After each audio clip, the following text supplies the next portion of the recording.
Well, musical entrepreneurship, it's really interesting because so many things have changed. When I first got into music publishing 29 years ago, you still had a pretty formalized hierarchy inside of a music program in the public schools.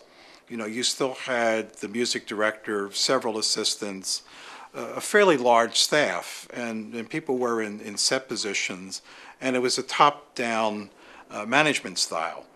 When I moved to California in '77, about a year later, there was a huge disruption. There was Proposition 13 that occurred, and pretty much music and the arts programs disappeared off the face of the earth. And where entrepreneurship would come up, I would say, is that once that hierarchy broke, where there almost was a dictator up at the top saying, this is the band method you're going to use, and you're going to use it, you know, for the next 30 years, there was a lot of scrambling around. All at once, you didn't have a direct reporting system. The music directors, choral directors, band directors were left on their own to scramble around, find their own methods. And I would say really where entrepreneurship came about was with the emergence of technology.